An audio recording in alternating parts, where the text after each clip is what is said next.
एक बहुत बड़ा घना जंगल था। उस जंगल में बहुत सारे जंगली जानवर रहा करते थे। हिरन, हाथी, बंदर, खरगोश, शेर, ये सब मिलजुल कर एक बार जंगल के ऊपर से एक हेलीकॉप्टर गुजर रहा था कि अचानक से हेलीकॉप्टर में से एक बड़ा सा आईना गिर जाता है और आईने के गिरने से बहुत जोर का आवाज होता है। सारे जानवर जोर की आवाज से डर जाते हैं और एक जगह पर इकट्ठा होते हैं। तब एक हिरन कहता है, ये कैसी आवाज थी? क्या गिरा है आसमान से? हाँ, मुझे तो बहुत डर लग रहा है। अरे, इतने बड़े शरीर वाले होकर भी डर रहे हो? रुको, मैं जाकर अभी देख कर आता हूँ। ऐसा कहकर हिरन उस जगह जाता है जहाँ से आवाज आती है। जब हिरन वहाँ जाता है और आईने में देखता है तो उसे अपनी ही मूर्ति दिखाई देती है। तब उसे लगता है, अरे, ये क्या है? ये तो मेरे जैसा कोई हिरन है और हम सब खामखा घबरा रहे हैं। अभी मैं जाकर सबको बता देता हूँ। ऐसा कहकर हिरन हाथी के पास जाकर हाथी से अरे कहता हाथी है, भाई, डरने की कोई बात नहीं है। ऊपर से जो गिरा है वो तो मेरे जैसा एक हिरन है। अच्छा, फिर तो मैं भी उसे देखना चाहता हूँ। रुको, मैं भी जाकर देखता हूँ। ऐसा कहकर हाथी भी उस जगह जाता है, को देखता है तो हाथी कहता है, अरे, ये तो मेरे जैसा है। हिरन को शायद कोई गलतफहमी हुई है। इस तरह से जंगल के एक एक जानवर वहां जाकर देखते हैं और वहां खुद की मूर्ति देख के उनके जैसे दूसरे जानवर के ही वहां होने का बताते। इस वजह से उन सब में बहस शुरू हो जाती है। तब जंगल का राजा शेर वहां आता है, अरे, आप सब किस बात के लिए इतना बहस कर रहे हो और इतना शोर कर रहे हो? हिरन शेर राजा को सारी बात बताता है। तब शेर कहता है, रुको आप सब, मैं ही जाकर देखता हूँ और सभी का भ्रम दूर करता हूँ। सभी जानवर शेर की बात मानते हैं। शेर उस जगह जाकर देखता है, वो भी खुद को ही पाता है और वापस आकर बोलता है, अरे मूर्ख, सब आपस में बहस कर रहे हो। वो आप जैसा कोई नहीं है, वो तो मेरे जैसा शेर है। शेर की बात सुनकर फिर से बहस चालू होती है। वहाँ पर एक गोरिल्ला आता है। सारे जानवरों में छिड़ी बहस को सुनकर वो पहले बहुत हंसता है। गोरिल्ला को हंसते देख शेर कहता है, अरे गोरिल्ला, तू हम पर क्यों हंस रहा है? क्या तुझे इस जंगल में रहना है या नहीं? शेर की ये बात सुनकर गोरिल्ला उन्हें कहता है, नहीं महाराज, मेरा ऐसा कुछ इरादा नहीं है। पर महाराज, वो जो ऊपर से चीज गिरी है, मैं उसे बखूबी जानता हूँ। क्या कहा? तुम उसे कैसे जानते हो? महाराज, वो कोई ऐसी वैसी चीज नहीं, बल्कि इंसान खुद को देखने के लिए इस्तेमाल करता है उस चीज को। जब मैं जू में था तब मैंने उसे देखा था, इसलिए आप सबको बता रहा हूँ। खुद को ही देखने के लिए इस्तेमाल किए जाने वाला आईना है। उसमें जो कोई भी देखेगा खुद को ही देखेगा। सभी जानवर ये सब सुनकर चौंक जाते हैं और अपने ही ऊपर हंसने लगते हैं। लालची बाघ। चंपारण नाम के एक जंगल में एक बंदर और एक हिरन रहता था। बंदर और हिरन में काफी अच्छी दोनों जंगल के बाकी जानवरों के साथ भी अच्छे से पेश आते थे और हमेशा साथ रहा करते थे। बंदर हिरन के लिए ऊंचे पेड़ों से फल तोड़ता है और दोनों मिलकर ऐसे ही एक दिन एक बाघ उस जंगल में आता है और वो हिरन को देखता है। हिरन को देखकर बाघ को उसे खाने की इच्छा होती है। बाघ हर रोज उस हिरन पर नजर रखने लगता है और छिप छिप कर उसके पीछे रहता है, लेकिन बाघ को ऐसा मौका ही नहीं मिलता कि वो उस हिरन का शिकार करे। लेकिन एक दिन उस बाघ को एक आइडिया, वो हिरन के पास जाता है और उसे कहता है, ए हिरन, क्या तुम मुझसे दोस्ती करोगे? दोस्ती तुमसे? भला एक बाघ मुझ जैसे हिरन के साथ दोस्ती क्यों करना चाहेगा? क्यों नहीं कर सकता? अरे तुम बाघ तो मेरे जैसे हिरनों को निवाला बनाते हो। क्या पता ये दोस्ती एक दिन धोखे में बदल जाए। अरे नहीं, ऐसा कुछ नहीं, मुझ पर विश्वास करो। ठीक है, लेकिन मेरा एक दोस्त है बंदर, उससे पूछकर ही मैं ये बात तय करूँगा। ठीक है। बाघ और हिरन बंदर के पास जाते हैं, बाघ से बात करते हैं। उस बाघ के सामने तो दोस्ती करने में कोई हर्ज नहीं, ऐसा बंदर कहता है। लेकिन बाघ के जाने के बाद वो हिरन को समझाता है कि कैसे ये बाघ धोखेबाज हो सकते हैं, उन पर विश्वास नहीं किया जा सकता। इसीलिए बाघ से जरा संभल कर। हिरन और बाघ दोनों तो साथ घूमते हैं, लेकिन हिरन बहुत संभल कर ही रहता है। दोस्ती की आड़ में बाघ बहुत कोशिश करता है कि वो हिरन का शिकार करे, लेकिन फिर भी वो कामयाब नहीं होता। एक दिन बाघ ऐसे ही मायूस बैठा, भी एक आदमी उसके पास आता है और कहता है, क्यों बाघ महाराज, हिरण का शिकार हुआ या नहीं, या बस आज भी सपने ही देख रहे हो? अरे तुम ये क्या कह रहे हो? वो हिरण मेरा बहुत अच्छा दोस्त है, मैं उसका शिकार नहीं करना चाहता। लो सुन लो।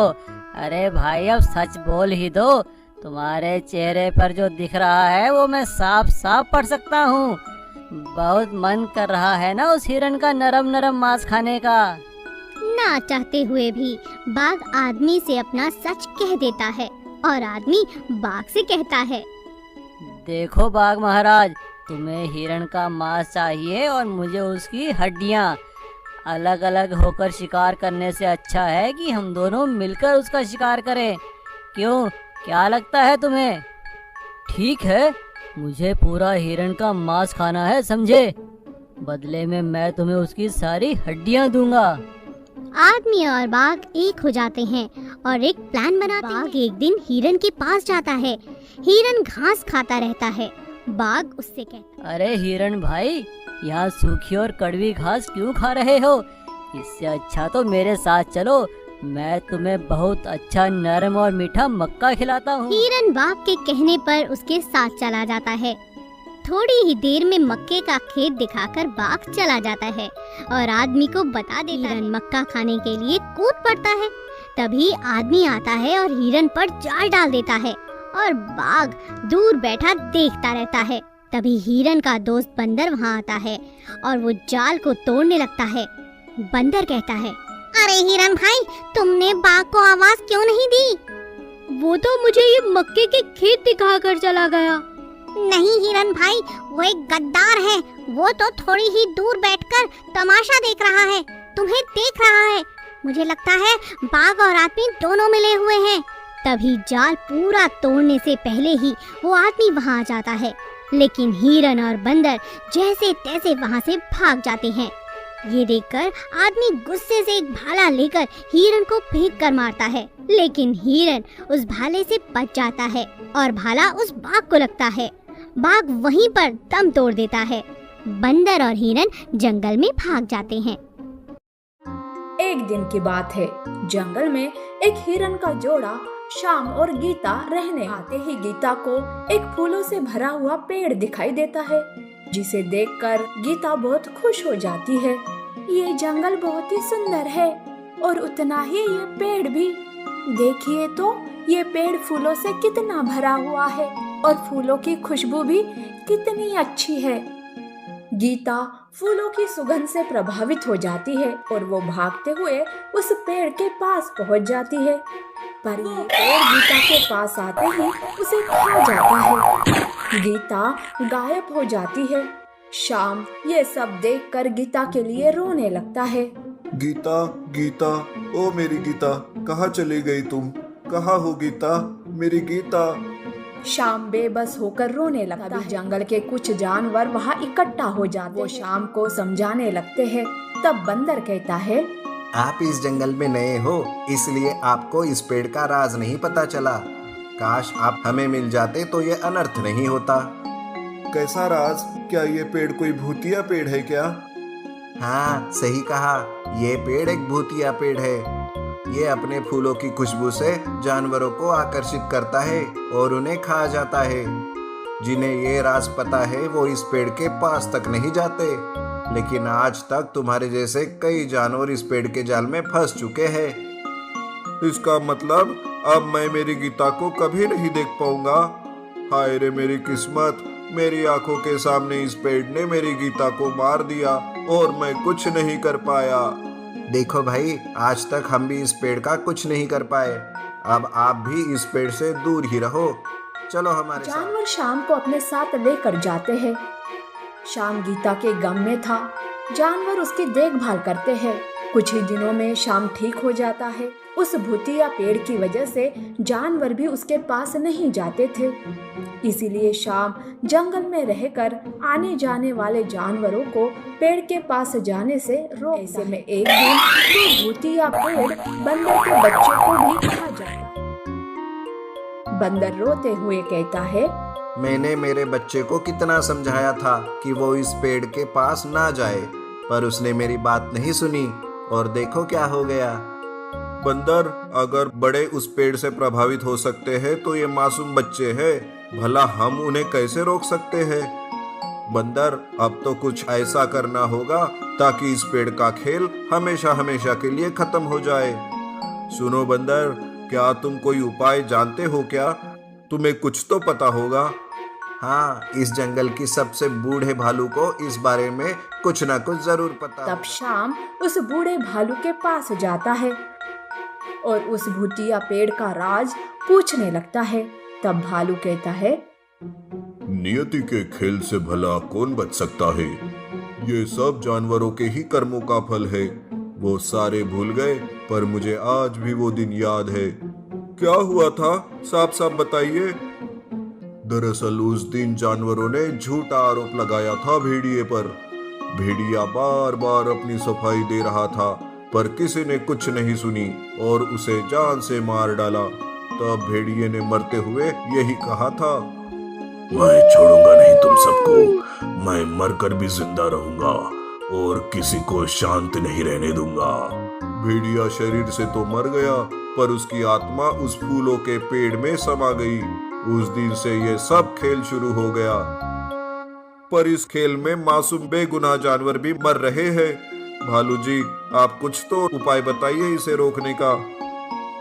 भालू थोड़ी देर सोचता है और कहता है, यहाँ से दूर एक जादुई तालाब है, उस तालाब का पानी उस भूतिया पेड़ पर डाल दो। हो सकता है जादुई पानी से भेड़िए की आत्मा मुक्त हो जाए। शाम जादुई तालाब के पास आता है। उस तालाब का पानी लेकर वो भूतिया पेड़ के पास आता है और वो पानी पेड़ के जड़ों में डाल देता है।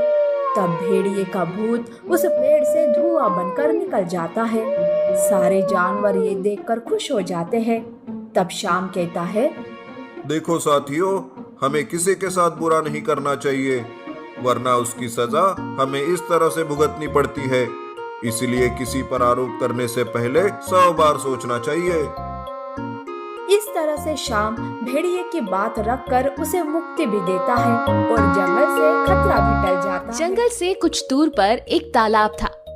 उस तालाब में कछुआ और बतख दोनों अच्छे दोस्त थे और एक साथ ही रहते थे। एक दिन बतख कछुए से कहता है, दोस्त, मैं तुमसे तेज भाग सकता हूँ। बतख की बात सुनकर कछुए ने कहा, अच्छा, तो मैं तुमसे भी तेज भाग सकता हूँ। तो ठीक है, हम इस पानी में एक प्रतियोगिता रखते हैं। पहले हम दोनों में से जो भी उस पार किनारे पहुँचेगा वही जीतेगा। इस तरह बतख और कछुआ प्रतियोगिता रख लेते हैं और प्रतियोगिता में कछुआ जीत जा। कछुआ बतख से कहता है, देखो, मैंने तुमसे कहा था मैं तुमसे भी तेज भाग सकता हूँ। कछुए की बात सुनकर बतख कहता है, ये पानी है ना, इसलिए तुम तैरते हुए भाग गए। इस बार हम पानी से बाहर जाकर प्रतियोगिता रखते हैं, तब देखेंगे कौन जीतता है। ठीक है, तो तुम्हारी ये ख्वाहिश भी पूरी कर देता हूँ। जमीन पर भी मैं ही जीतूंगा। दौड़ की प्रतियोगिता शुरू करने से पहले बतख दौड़ने लगता है। कछुआ धीरे धीरे दौड़ रहा। तभी रास्ते में भालू आता है। बतख भालू को देखकर एक पेड़ के पीछे छुप जाता है। भालू अपने पैर से कछुए को पकड़ लेता है। तब कछुआ भालू से कहता है, तुम मुझे छोड़ दो। मैंने तुम्हें खाने के लिए पकड़ा है, ना कि छोड़ने के लिए। तभी कछुआ होशियारी से भालू से कहता है, तुम मुझे नहीं खा पाओगे, क्योंकि मैं पानी से बाहर आने की वजह से सूख कर सख्त हो गया हूँ। अगर यकीन नहीं होता तो मेरी पीठ को दबा कर देख लो। भालू कछुए की पीठ को दबा कर देखता है। सही में ये तो बहुत सख्त है। अगर इसे खाऊंगा तो मेरे तो दांत ही झड़ जाएंगे। तभी कछुआ भालू से कहता है, मुझे पास के तालाब में ले जाओ और मुझे पानी से भिगा दो, तभी मैं नरम बन सकूंगा और फिर तुम आराम से मुझे खा सकोगे। भालू ऐसा ही करता है। कछुए को तालाब के पास ले जाता है। भालू कछुए को पानी में डुबोता है, पर भालू अपना पैर कछुए पर से हटाता नहीं। तब फिर कछुआ भालू से कहता है, मैं सब जगह अच्छे से भीग गया, लेकिन जहाँ पर तुमने पैर रखा वहाँ मैं अभी भी सख्त हूँ। ये सुनकर भालू अपना पैर हटा लेता है। जैसे ही भालू अपना पैर हटाता है, कछुआ तुरंत तैरता हुआ पानी में दूर निकल जाता है। ये कछुआ तो बहुत होशियार निकला, इसने बहुत चालाकी से अपनी जान बचा ली। ये सोचकर भालू निराश होकर वहाँ से चला। कछुआ पेड़ के पीछे छुपे बतख से कहता है, दोस्त, अब वो भालू जा चुका है, तुम भी बाहर आकर पानी में छुप जाओ। बतख भागते हुए पानी में जाकर कछुए से कहता है, तुम तो बहुत होशियार हो, आज तुमने अपनी होशियारी से अपनी जान बचा ली। आज के बाद मैं तुमसे कोई प्रतियोगिता नहीं लगाऊंगा। तो देखा दोस्तों, थोड़ी सी सूझबूझ और होशियारी से हम बड़ी से बड़ी मुसीबत का